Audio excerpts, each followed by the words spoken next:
no matter what your role is in a school, you're all human beings. So much of the work that we do in that human-centered approach towards leadership is, there's a human behind everything we're doing, and we too are humans. So how can we have that human-centered approach to how we lead? Well, good evening, good morning, good afternoon, whatever what time of day it happens to be that you are listening to the Tattoo Teacher podcast. On this episode, I have Aimee Presnall. We first met at the TEDx conference in Burleigh Heads, or at Miami Marquetta, where you were one of the speakers.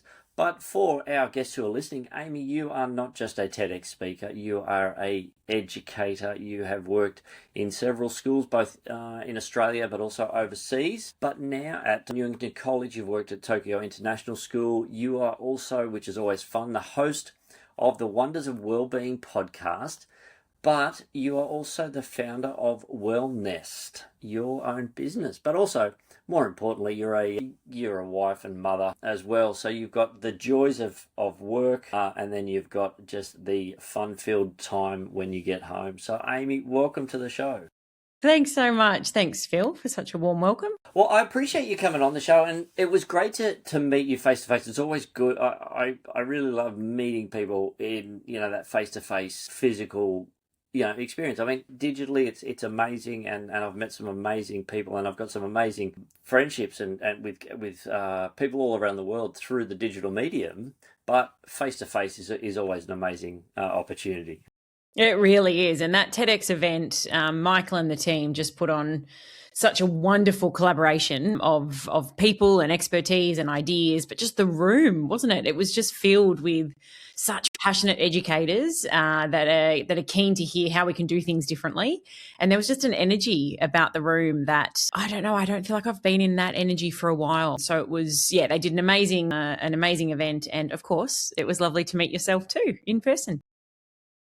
Absolutely. Yeah, there was an energy in there, but there was also what I found. I mean, I've been to so many conferences over the years, but there was that energy and that excitement within the room. But then there was also just this calm across of like, hey, we're just here to learn. The speakers are, all the yourself and all the other speakers were just intermingling with everyone. It was just a real sense of community within that stage. And it's not one that I think I've ever felt, really. Yeah, no, I agree. Even with my nerves, the way they were on the day, somewhere I had some capacity to try to connect with people. And yeah, I agree with you. I just think it was bringing in quite a fresh lens or fresh perspective, or very open to ideas. And I think that sometimes in education that can be hard to find that capacity. Yeah, most definitely. And look, it was a fun place to be at as well. So yeah, Miami Marquetta, if you haven't been, put it on the list. It's awesome. Yeah, most definitely. Now, Aimee, thanks for joining me tonight. The first question I ask all my guests, and it's the first question I'm going to ask you also, is why education? Now, you're still in education, but it's almost education adjacent to a certain extent. You're not in the classroom on a daily basis, but why? What led you into education initially? Yeah, great question. I think, look, everyone's got a story, don't they? And every story is different, which is amazing. But from a really young age, I always wanted to be a teacher. My brother is younger than me, but much bigger than me these days. Will still tell you that I boss him around. But as a little girl, I definitely bossed him around and would listen to, or would get anything that would listen to me read, whether that was a teddy, my brother, a rock outside. I always read and pretended everyone was in my class. I'd go out into the backyard and pretend I was on playground duty, and mum and dad would never let me have hot water tea like the teachers used to at school, but I could walk around with some cold water in a cup in the backyard and pretend I was on duty and tell kids what to do and to play nice, and just pretending I was in the classroom. And I think no doubt a lot of that stems, like many of us, from teachers that were role models for us, and we just thought how awesome would this be to be just like them. And I actually loved school, but left school and thought I don't really want to go back into school. So I actually went down the event management path and soon realized that in that corporate space it just wasn't for me. So I went back to university and did my double degree in teaching, and then the journey went from there. So I think I've always in my heart wanted to. Took a little bit of a shift for a little bit there, but came back and haven't looked back since, and really enjoy, obviously, the greater impact that we can have through different lenses. I think each part of my career has had a focus and a passion towards some element of impact. And then just over time, that's evolved and changed. And I've kind of just followed that. And that's probably led me to where I am today, having founded Wellness. But, I think at the core, the angle has shifted and changed like many businesses do. And we have very strongly landed with the support of leaders in schools, because without them, we don't have our schools. We say that we don't have our teachers, which is very true. But without the leaders and without that direction and that vision, it's very hard to be in a school that's running effectively. So we have very much enjoy supporting our leaders in our schools. Yeah, it's a tough job being in leadership. I've had some roles over the years in various leadership positions, and I've had some very close friends who were in headships of schools. And through my interactions with them, I don't know the struggles that they go through as such, but I know some of the struggles that they went through, some that they could tell me, some that they can't, things like that. But you yourself have been a school leader. So how was the journey from, I guess, coming into a school and then moving up into a leadership position? Was it opportunity? Was it something that you wanted, or was it just a perfect happenstance? Yeah, it's so interesting. I'm not sure if you've read about the AITSL pathways to middle leadership. So obviously we often start as teachers and as practitioners and land in middle leadership before we get up to senior leadership. And AITSL have just brought out sort of 3 pathways that we tend to fall in. And of course, I've fallen into one of those. So either we are aspiring, we've always wanted to be one, and we work hard to upskill ourselves to land the dream job and then go from there. Anointed, so we're kind of tapped on the shoulder to say, hey, you've got leadership skills, I think you'd be great, in you go. Or we are accidental. It's just the leader's gone, or something, the leaders had to go on leave, or they've left all of a sudden, and literally you've just accidentally landed in the role. And that was my case. So I always wanted to be a leader, but accidentally fell into it much earlier than I thought I would. So I actually left university and landed a permanent role in my first year, which was amazing at the time. And then in my second year, I landed middle leadership. So I had always wanted to be one, but it came a lot sooner than I thought it would. And I think what's interesting about that is 2 things. In my situation, it was that, oh my goodness, what do leaders do? Do I have the skills, and how do I get the skills quickly?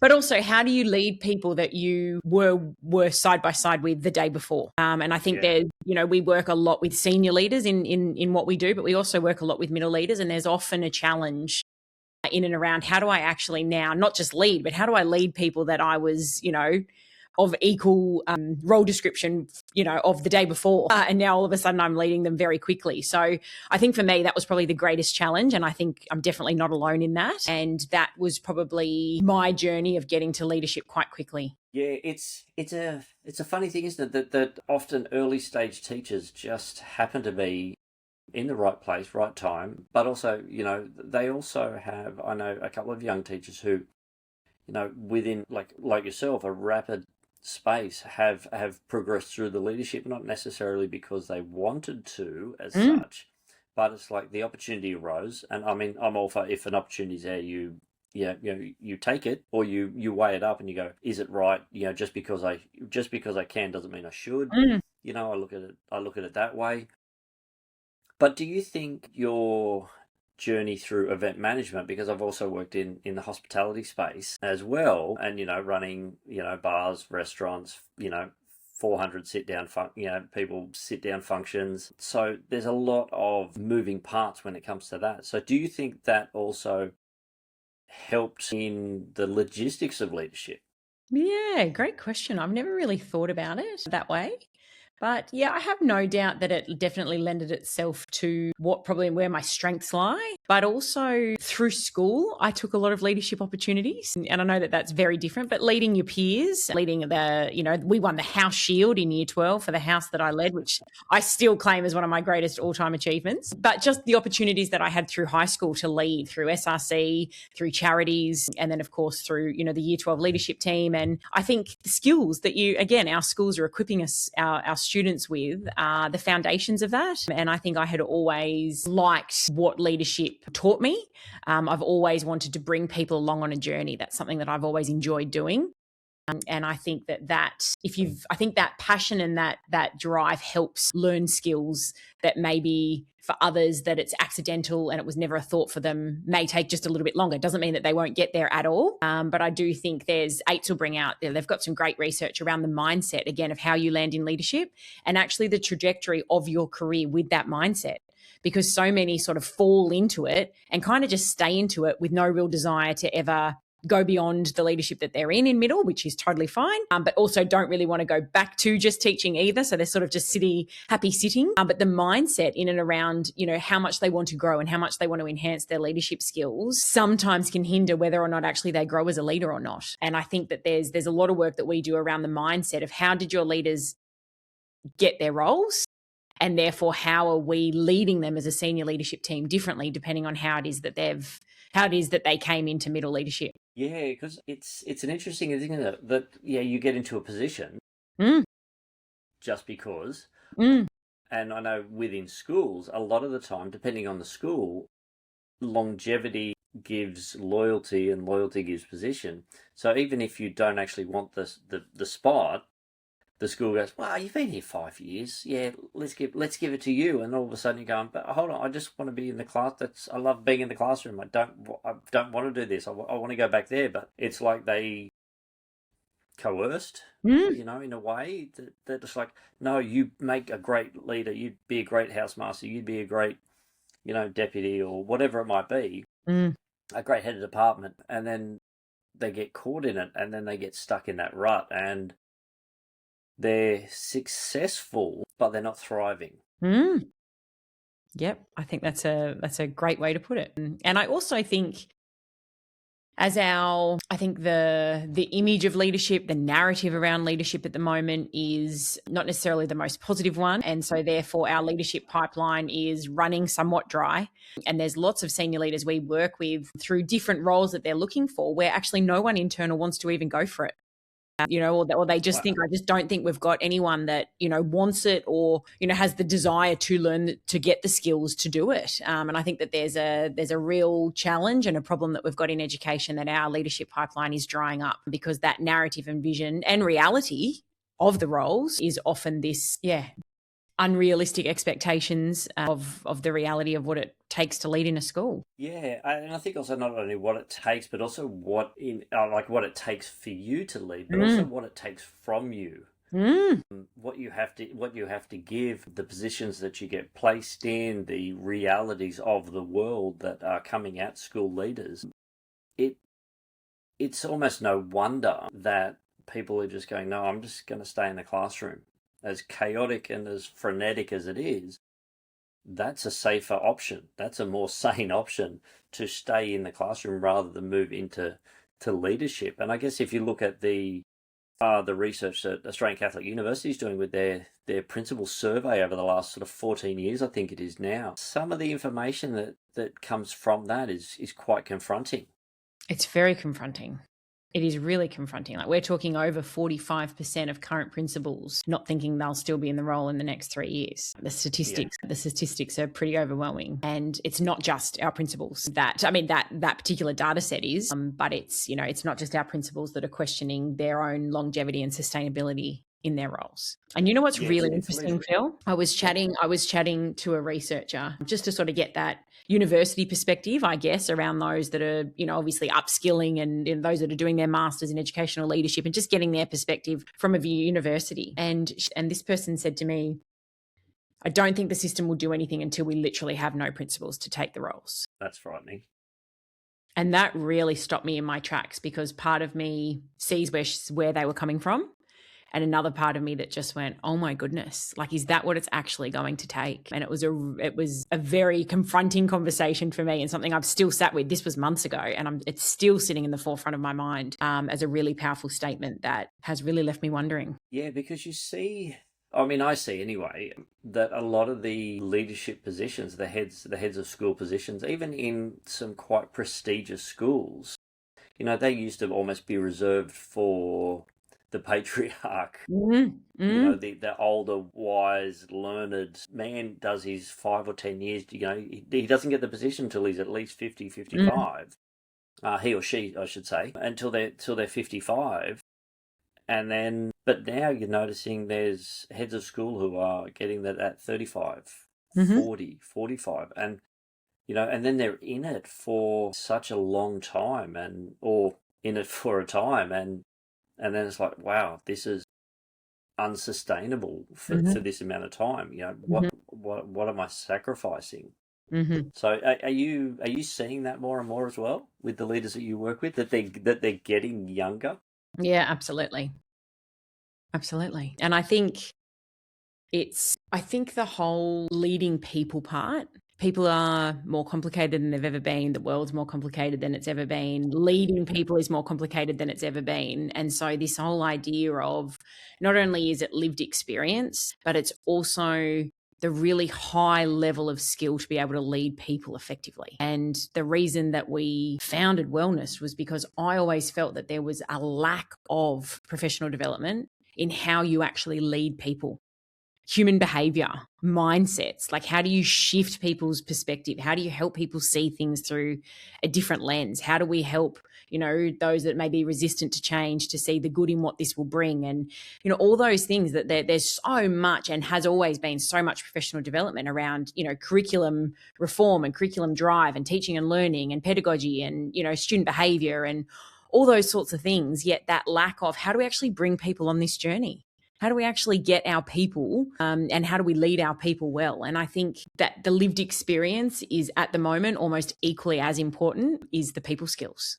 And I think people that have got those skills or are passionate about it or have upskilled themselves and know how to lead people well, regardless of actually how long they've been in leadership, are falling into leadership roles sooner. I couldn't agree more. And even paralleled with the fact that you see a successful teacher is one who knows how to lead their class, who knows how to build that relationship with the defiant child, with the drawing the other child out of their shell, getting a cohort to actually do something that they don't want to do, but we know is beneficial. It's about how do you get them to see the vision of what you're trying to do, and the human relationship, and and then you throw the stresses in on top of that. All of a sudden, wow, how do you because we see it in our normal human behavior outside of a school. You've got all your stresses. Someone cuts you off in traffic, and then all of a sudden, you're upset because that's the tangible thing that's in front of you at that time. It's not that someone cut you off. It's just that you've got this build-up of tension and stress, but now there's a focal point. Absolutely. So bringing that into what you do now.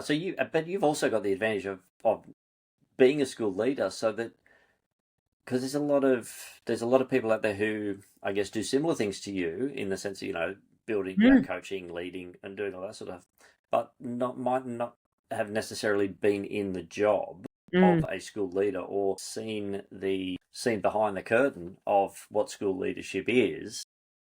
So how does that help you on a day-to-day basis, or has that given you more credibility when you speak to these school leaders? Yeah, interesting. I think it does. I think if you know someone's been in your shoes before and contextually can relate to, I guess, the complexities behind your decision making, I think that's where, there's a lot of principals and leaders that we work with who report to boards. And a lot of our boards, whether or not your listeners are aware, are not necessarily have board members that have education backgrounds. And so there can be that lack of understanding of what that actually looks like in a school. And sometimes there are principals that are really challenged by the direction and vision of the board and the expectations of the board without the background knowledge and understanding of what that actually, or the complexities of a school and how that actually looks in a school different to a corporate workspace, even though it's people and we're bringing people along on a journey. There's so much that looks different because of a school. And I think there's just that appreciation of genuine empathy and sympathy that can be given because you've lived it and you understand it, but also knowing, I guess, where to and how to challenge them in their thinking, where there is perspective or a lens that they could look through it that might help them, that challenges them in the right direction, as opposed to asking a certain question or trying to get them to see something that would never work in education anyway. So I think there's a lot of appreciation in and around, you just understand the realities. And when we do challenge them or try to bring in a different way of thinking, that there's that knowledge and understanding in the background of that. Yeah, because schools are a funny ecosystem, aren't they? They have all the hallmarks of a business nowadays, and which, look, they do, especially the private schools. They do need to have that business model as such, because they've got stakeholders, they've got fees coming in, they've got salaries to pay, all these things that every business has. Yet they run almost contradictory to a business. Mm-hmm.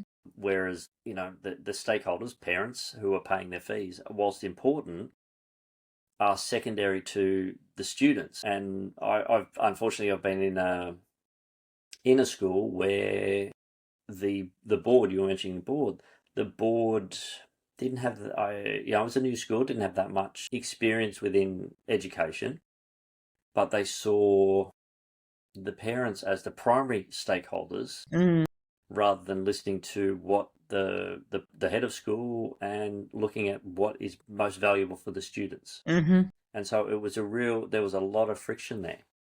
I bet there was. Absolutely. And that's really common. And I think the other thing, Phil, is the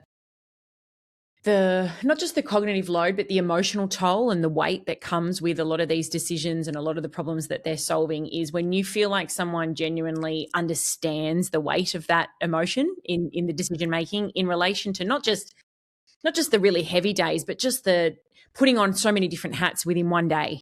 But what that actually looks like. There's lots of roles out there in the corporate, of course, that are still putting 1,000,001 hats on every day. But I think the emotional side and being able to understand the weight that comes with some of these decisions has also lended itself to that relatability, I think, in relationships with the leaders that we work with. Yeah, it's how you interact with your leaders, and then also conversely how they interact with you. It's always tough. But I've through the experience of knowing others, I know in a sense that leadership, especially head of school, is a very lonely place, because the buck stops with you. You're answerable to a board. You're answerable to upwards of maybe 500 parents, or if not more, because you've got a student body of 1,000 students there. But you are responsible. You have to delegate, you have to correct, you have to let go, you have to have the uncomfortable conversations, you have to see the unspeakable. But there's no one unless you've got a good, close, collegiate group, there's no one that you can offload to. Mm-hmm. So is that part of the wellness program as well, to look at, okay, how do we build collaboration with other leaders? How do we help with those negative emotions that are part of the job? Yeah, absolutely. Absolutely. I think there's no leader I've ever met that doesn't say that the power of a network and other leaders is one of the most powerful sources of professional development for them. And not only to know that you're not alone, but to know how others have combated certain things. Whether or not you'd copy and paste it in your own context is different, but just hearing other ways of doing things helps you then reflect on how you've perhaps solved certain problems. But I often refer to the sticky note analogy. The good old, if you've write something on a sticky note and you put it on the wall and it sticks really well, like that first sticky note sticks well, but every time you take it off and try to stick it somewhere else, it kind of gets less sticky. And by the end, it's kind of curling over on the sides and then it's fallen flat on the floor. And I often say to leaders, who's getting your first sticky note? Because a lot of principals who are in a collegial group trust their deputies and have no doubt many honest conversations about whatever they know pretty much their deputies know. And sometimes it's just that reflection of, are they always the person that's getting your first sticky note? Because they're already carrying their own role and the decisions they've got to make in their role description. And then if they're always getting your first sticky note, then what is that doing to their own cognitive load? Even though they're a listening ear, they can't help but take on that emotion contagion. And, it just helps sometimes principals especially just see where are they putting some of the weight of their role. And it's the same. Do you always put it on the same person when you get home, or the same friend that you call in the car? And it's just the analogy to just try to get our leaders to just think, where are we distributing that? And if it's someone that can be removed from your context, that's not attached to that and not necessarily getting every sticky note every day, what's the power in that to help the relationships within your school? You've just shared there about sort of that negative, the narratives that we get stuck in, that our brains as humans are wired to think negatively. We actually have to work really hard to get our brains to think positively as human beings. So we are wired to think that way, and it's kind of our natural way to think. And so we get very caught up in that and in schools. And the moment that a narrative starts, we unintentionally or subconsciously grab that same narrative and sort of twist it a little bit in our next conversation, and it kind of ripples. So I think the more that we can just be aware of the narrative that we're sharing, the language that we're using, especially the corridor conversations, especially the one-off conversations, is probably where we relax a little bit. But just that language that's used even in those moments can have an impact on the culture within the school. But the language, the conversations that follow that that you might not even be a part of as a leader, but that you've somewhat contributed to unintentionally. Yeah, it definitely makes a difference through the experience that I've had. The trickle down effect from the leader. You know, very early on in my career, I was given it was, look, it's a cartoon. It's, you know, it's meant to make fun, but in some schools it's so true. There's the pigeon on the top, and then they're slowly tiered down. Yeah. So the one on the top's nice and clean, but as you get to the bottom, you know, you're very dirty. But I found that in, you know, one or two places that I've been in. On the complete flip side, you know, the pigeon on top's the dirtiest, but everyone else is clean, because the leader is going, no, I'm gonna protect my staff as best I can. I'm gonna look after them. I'm gonna correct them. I'm gonna, you know, and if they're not part of where they need to go, let's find the right home for them. Let's find the right environment for them. Just like we would with a student. You know what? You're not quite right at this school. You're not fitting in. Let's try and find you the place where you're going to be successful. So it's something that I've seen that what a leader takes on and what a leader talks about, whether they understand it or not, it filters down, you know, like I don't know what they call the game now, I'll show my age, but the Chinese whispers type of game that they used to play. It starts off, and it could be a quite just unoffensive comment, but by the time it works its way around a school of 200 staff members, by the time it gets to the end, it's, oh my goodness, like, what is going on in this place? Yeah. And some people take that on board in a way that it's true, and where if it gets back, it's like, oh, hold on, no, that's not what I said, nor more importantly, nor what I meant. Yeah.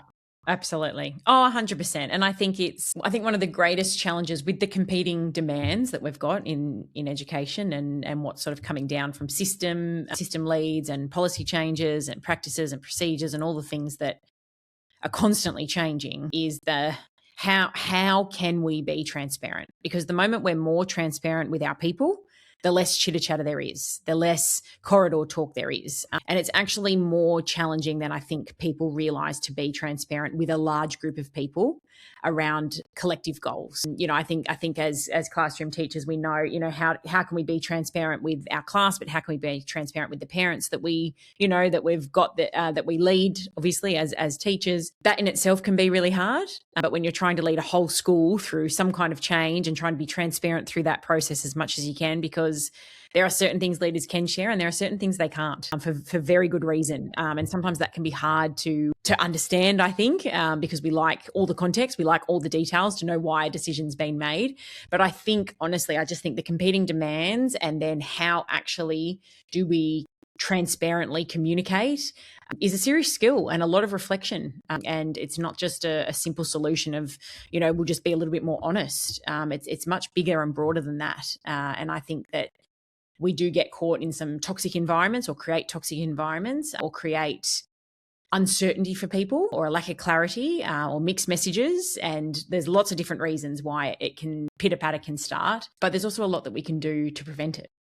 But it's just realizing it first and foremost, and then knowing that there's going to be some hard work to turn it around, but it's very doable. Yeah, because it's tough. I mean, just on a personal relationship, it's tough to be transparent, because transparency means vulnerability. Vulnerability means you open yourself up for your own hurt and a negative feedback. But then you also have to look at you can't, or as a leader, you can't always be honest with those you are leading. Like you said, there's only certain things that you can actually tell them, because it's like when a student's talking to you, you know where they're going, you know where this story's heading, and you put the brakes on them. It's like, and I've said it to a student before. I said, stop there. I know this story's pretty innocent, and I know where you're heading. But if you tell me the next things that I think you're going to tell me, I have to report that behaviour. And they're like, but if you do it, I've got to report it. I'm duty bound. And then like as a leader, they're duty bound not to mention stuff, because it's part of their role, and then it could cause all sorts of chaos. So is that within the program that you work on? Are those part of it as well? So like being open and honest, but also being transparent but safe. This episode is proudly supported by the Busy School.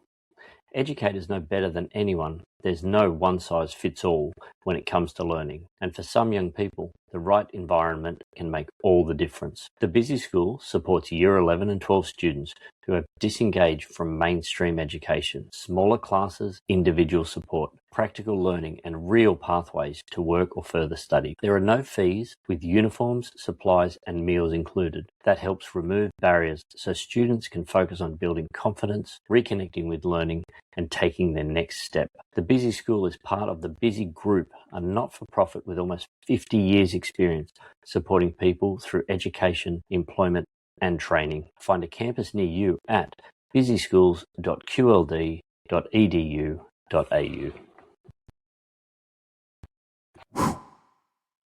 Oh, absolutely. Phil, I think some people in a school community would be blown away by what some principals carry in what they know and what they can't share, and different people's situations, from students to parents to staff. There's a lot of confidentiality, and there's a lot of things that can't be shared, that makes it really hard to explain why certain decisions are made, to explain why we're flexible in certain, or adaptable for certain people and not others. And that whole idea of fairness and being equal, then comes into the realm of it as well. But I think people would be surprised. I think people know the complexity of other people's lives, absolutely, and there would be somewhat of a assumption in a way of what it is perhaps people share with principals. But in the work that we do, and we're very fortunate to create that safe space and confidential space for principals, they deal with a lot. They carry a lot in different settings for different reasons and at different times. And I think a lot of the work is invisible, because we're often off doing our own thing. Like we're busy teaching, and we're on duty, and we're doing all the things that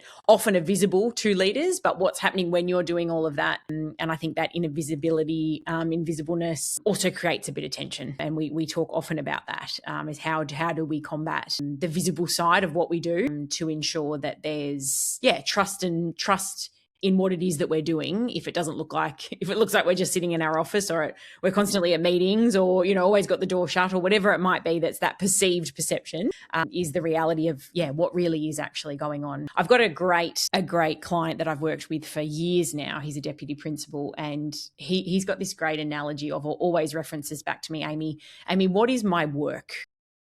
Right? Just the very simple, what is my work? And it just brings back the basics of what actually is my job. Like if I strip it right back to its core, what actually is my job, and how can I keep making sure I'm doing that job? And I think that's the really interesting piece. I think people get so caught up in what other people should or shouldn't be doing, or their perceived perception of that role, even though they've never done it before. And it's like, if we can just focus in our own lane of what our job is and do it well, and have an appreciation and a respect for what others are doing, it's a very different mindset, as opposed to why they're not doing this, and I haven't seen them do that, and they're not visible in the playground. And that's not just for leaders, that's vice versa. But I think where that tension point in schools is pretty dominant. Yeah, there is a lot of that, isn't there? It's just like, and it's not as easy as just saying, well, stay in your lane. Like it's not that easy because you are seeing the effect on, you are feeling the effect of whatever is, or whatever is missing, or whatever is being, taken from you sometimes, because you're like, well, why'd they take that job from me? I was doing it and I was doing it well. I'm great at it and I enjoy it, but all of a Yes. sudden it's taken from you, or someone is given a promotional position that you went for, and you go, but they've got less experience, and I've got this, and I've got that, and I was having this conversation recently with someone about a promotional position, and I've gone, you just don't know what that person has. You don't know what the school is looking for, and whilst they may not have this X, Y, or Z, they have A, B, and C, and you don't have that. Mm-hmm. And it's just like, what? And I mean, personally, I was in a job interview, and with the job that I got, and I walked into my second interview. I thought it was going to be another sort of 3-person interview, Mm-hmm. but it was just with the headmaster of the school, and he's handed me a contract as soon as I walked in. It was the second interview, and I'm like, wow, this is pretty good. But then he, a very gracious and kind man, taught me a lot over the years. Sat me down and gone, Philip, he's gone, you weren't the most qualified for this job. You didn't have the most experience. You didn't have this. You didn't have that. But you've got what we need at this point in time. And you outdid heads of department, more experienced teachers. And it was just like, is that a compliment? Is it a, how do I take it? Because I've got a job that, because, well, I need a job and it's a great school, and, but do I, yeah, and it's like, well, how do I actually approach this job now, knowing that maybe, even though I got the job, maybe I wasn't the best person for the job. So, do you experience things like that with the people that you work with on, in leadership? That imposter syndrome almost. 100%. 100%. I don't think though, Phil, anyone's that I've worked with has said I got the job but was told. Yeah, I don't think I've ever got that detail, but imposter syndrome for sure. I mean, I don't know any human being that hasn't either experienced it somewhat in their life or experiences it quite frequently. I think when you're really passionate about something and there's something that really is at the core of why you get up every day, that good old Japanese ikigai philosophy, I think it's hard not to. And we do compare ourselves as human beings, and as my gorgeous 8-year-old nephew often says to me, Auntie Ames, comparison is the thief of joy. A little 8-year-old gently reminding me politely, and it is so true. But we do it because we are compared to others when we're given feedback and there's some comparison, and like that's kind of how the world works, right? But I think imposter syndrome is huge, and it's just worth sitting with, and as you said before, being vulnerable enough to say that that's what you're experiencing, to be vulnerable enough to have the awareness that that's something that's going on for you, but also to have the motivation and the drive to do something about it, to either sit in it and let it circle for you and just keep cycling back to it, or be able to recognize it, come up with a little bit of a plan, do something. And it doesn't mean that it's not going to come back again. But if we just keep sitting in that same cyclical cycle and we do nothing about it, we sort of start to drive our own selves crazy, and those around us too, right? But the moment that we're able to sort of identify it, create the awareness, and work out some kind of an action to do something, so much of our stress comes from just not doing. That sense of like, I just haven't been able to, there's so much to do and I'm not doing anything. So the moment we can strip back and say, this is something that's having an impact on me, what's one small thing I can do? The good old James Clear Atomic Habits is true. Like the moment that we can just make some small shifts is much greater than just sitting in that same cyclical cycle. So I don't think that there's any leader I've ever worked with that hasn't had imposter syndrome, for sure. But for them to be effective and for them to be able to have the impact that they're looking for, unpacking it as to why and what it is, and then working towards that makes a really big difference. Doesn't mean that it doesn't cycle back together quite quickly, but doing something about it and bringing it to the forefront and being vulnerable enough to share it is really powerful. Yeah, it's being able to sit in that emotion, but not dwell in it. Like sit in it, process it, work through it, and then move on, because you are not going to you're going to be stuck if you don't. You've got to process it, you've got to work through it, and your nephew was wise beyond his years to be to be saying that, and it's so true. And if, I guess for a young person, I mean, we deal with it every day. The comparison trap of social media. We see kids going, yeah, but I'm not this and I'm not that, and look at what they've got, and I've got to have this. And is there, a very loose parallel? But with the leaders that you work with, do they have that? Do they work with that in the sense of, well, look at what this school's doing? They've implemented the same thing I'm implementing, and they're running and they're going great guns, and then old mate down the road, he's got the same. We draw from the same community, but they are having so much more success, and we're having all this trouble. And do you see? Is that something that you also have to work with and help go? Hold, it's a mindset thing, guys. Like, just look at where you're at, not where they're at. Yeah, absolutely. Great question. 100%. And I always encourage leaders to do that. However, encourage them to extract the emotion that comes with it. The heavy emotion of frustration, that we're not where they are, or that comparison that comes with strong emotions that we can feel. I think it's important for us to aspire to things and to be motivated by what others have been able to achieve that are in a similar context or very different context, and to be aware and to learn from other contexts and all those things. I think that awareness and recognition of what's happening around us and where maybe we're a bit stale, where we need to move, where's our needle, why is our needle moving slower than theirs? And I think all those questions of curiosity and provocation are really important. Our job is to sort of help extract the emotion so that we can see it through a different lens, and that, again, we can actually start to take some action rather than just the comparison all the time. That's all well and good, and that's great research there, but what are we going to do with that? Are we just sitting with it and sitting with that strong emotion attached to it? Or are we going to learn from it and do something with it, or get curious and ask more questions, or whatever it might be? So absolutely. And there's been leaders in the past I've worked with that have just removed themselves perhaps from LinkedIn for a little bit, and just thought, I just feel like if I'm on there, I've got to share what we're doing, and I'm just overwhelmed by it. So I just remove myself from it and focus. I'm like, absolutely.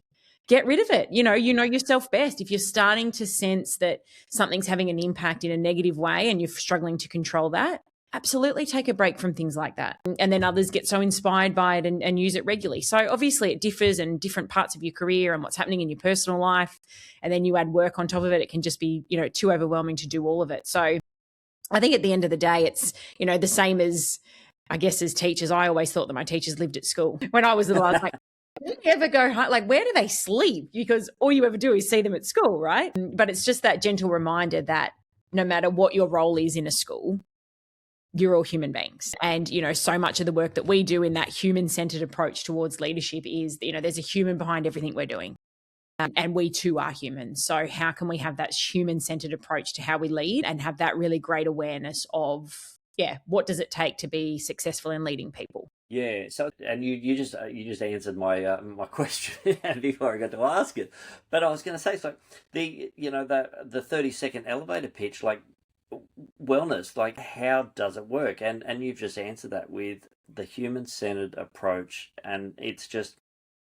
And I'm seeing a massive, well, just from my lens anyway, quite a big shift now from the selfishness of society, of it's about me, I'm number one, I've got to get there, I've got to do that, I've got to step on I've got to climb that ladder, to now almost the servant leadership approach is, okay, how do I teach someone to climb the ladder? How do I help the person next to me get up the ladder? How do I get them? So rather than for oneself, it's for a wholeness, for a community, for the ecosystem that they work within. Are you seeing any of that? Absolutely. And I think for many reasons, but one is that it's not sustainable to do on your own. You need your people, like we need our people. And the more that we can upskill them, empower them, give them confidence to do what they do well, alleviates so much perhaps of what extra we might need to do. And so to bring anyone on a journey and to lead a community successfully, we can't be the hero, we can't do it on our own. And I think that whole sustainability piece, whether it is that leaders have burnt out, whether they're on the cusp of it, whether they've just realized that it's just not worth their own health, that we just have to do it differently. And so much of that is how do we upskill people to be the best they can be, so that then first and foremost, they're successful and love what they do. They're motivated. They've got meaning and purpose in what they do. Their cup is filled. They're getting in the car at the end of the day feeling like their day might have been busy and hectic, but they contributed meaningfully. If we think about our well-being in its most basic form, is that we feel good and function well. Now that seems simple, but it's actually quite complicated. And I often say to leaders in a very simple way, how do your staff feel when they get in the car at the end of a staff meeting? How do your staff, feel when they get in the car at the end of a term? They might be absolutely exhausted and can't wait to, just sit and watch sunrise with a coffee, next week because, they're always up and out the door really quickly. But there's that sense of fulfillment, that sense of contribution to something bigger than themselves. There's that, real meaning of impact in what they do. It doesn't mean that it was easy, and it doesn't mean that it wasn't hectic and busy and chaotic and all the things, but there was a really strong connection to meaning and purpose. And if that's how you want your staff to feel, then how do we get there? Because that, at the end of the day, helps everyone empower themselves and empower others. And I think there's, with the competing demands that are in education and the resources that just don't match it, we have to do it differently. Yeah, there has to be a change, and I think the change is, albeit slowly, but it's happening. And I think that it will, like that person you spoke with, like nothing's going to change until there's no leaders. Maybe it will be just sort of petering along, slowly changing it, and then have that steep, like, crap, we've got to get people in, we've got to upskill them, we've got to look at how we in once we get them, how do we help them, how do we give them longevity, how do we help them stay sane, how do we stop the burnout that happens so easily? And you're talking to someone who's had two burnouts, so from that drive. So, I know what a toll life can take on you, and then also add education into that. It's just that melting pot. So we've covered so much, and I wanted to talk to you about so much more. But it's been an amazing conversation, Aimee, and I truly appreciate it. And again, like I said earlier, we had the joy of meeting face to face and having some great conversations. But if school leaders or schools wanted to go, oh, hey, that sounds amazing. How do we get in contact with Aimee? We want to look after our leaders. We want to encourage we want to see who wants to actually be a leader and how can we actually grow them into a safe, secure, well-balanced leader before we give them the leadership position.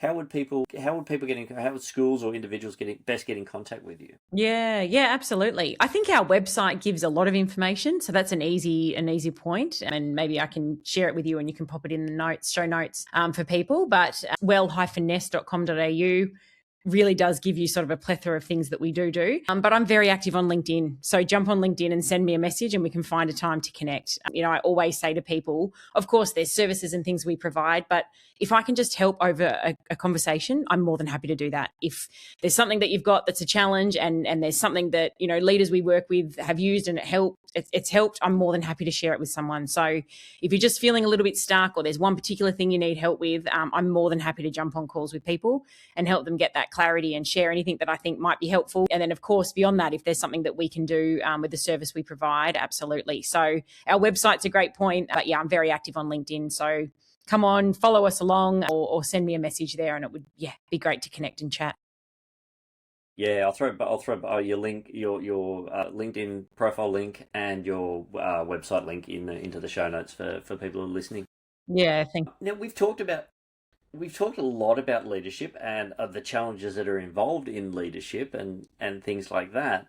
But for people who are listening, what's something that you'd like to challenge them with? I think, Phil, one of the biggest things that I've learned and witness on a daily basis is I think subconsciously we assume the worst in why something's happened, why someone said something, why something hasn't happened. We just go into almost defense mode or that fight or flight human operating system kind of response. And I think if I could just encourage people to just pause before they think, before they say something, before they rebut something, before they just take an action, is just give yourself a moment to pause. And I know that sounds really simple, but in the world that we live in and the pace that it's at, and the environment that we work in education, it is fast. And if you just give yourself the permission to just pause for a minute and take a breath and see if for 1 second you could see whatever it is that you're thinking from a different perspective, how that changes the outcome or the conversation you have or the email that you send or the text message that you're about to press or the person that you're about to storm to through the corridors to meet them in their office, whatever it might be, is just that power of pause.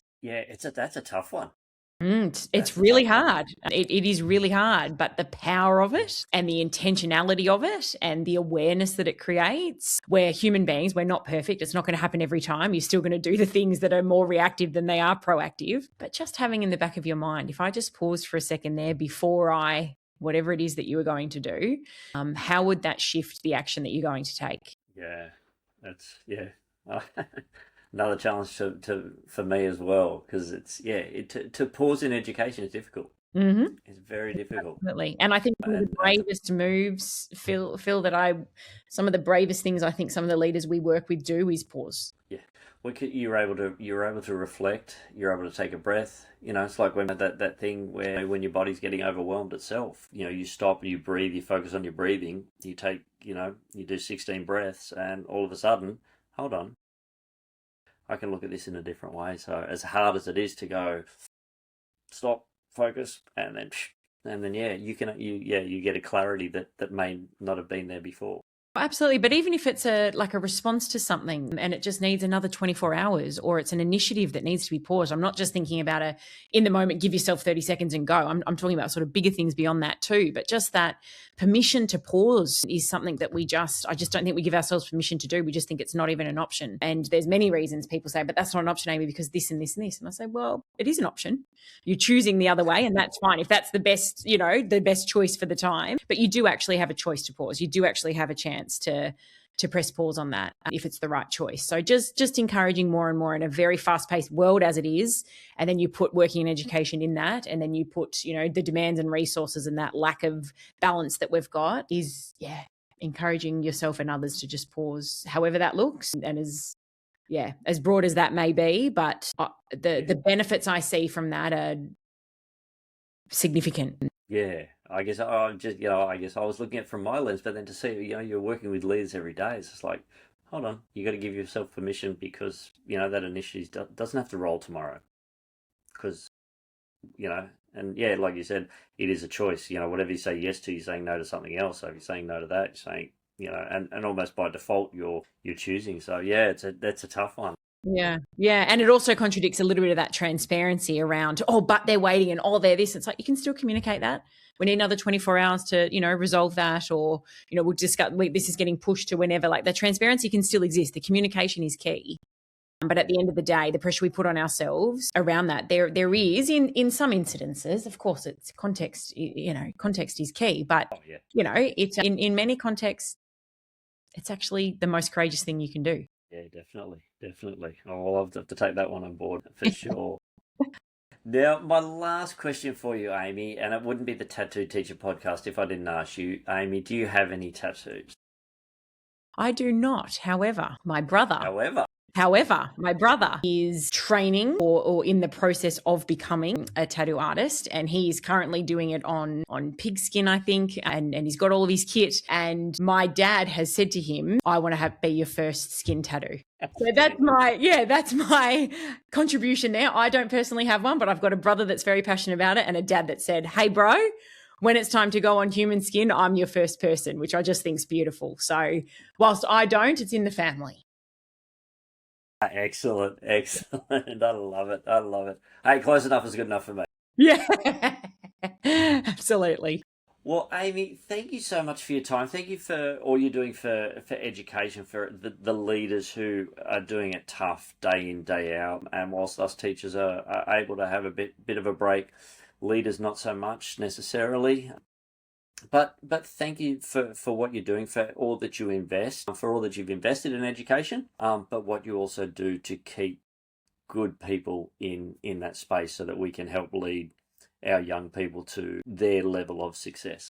Yeah, and thank you so much for having me and for creating this space. You know, the podcasts are they have more of an impact, I think, than we realise. And it's a great space to be able to share insights for people to hear and just to bring a community of people together. So thank you for all you're doing through this podcast to get people to jump on and share what they're passionate about and hopefully inspire others who are listening. Absolutely. Well, thank you so much, Aimee. You have a wonderful evening. My desk was just gone up and down right at the end there. So sorry about that. Like, where is it going? Come back. Oh, that's all right. Phil, thanks so much. I appreciate it. And you have a great evening, Aimee. Cheers. Cheers. Thank you so much for listening to the Tattoo Teacher podcast. I hope you enjoyed the conversation and found it insightful. If you like what you heard, it would mean so much to me if you could either like, follow, and subscribe to whatever platform you are listening on. The music was by DJ Fruit Salad. Thanks again for listening. Stay cool. Be blessed.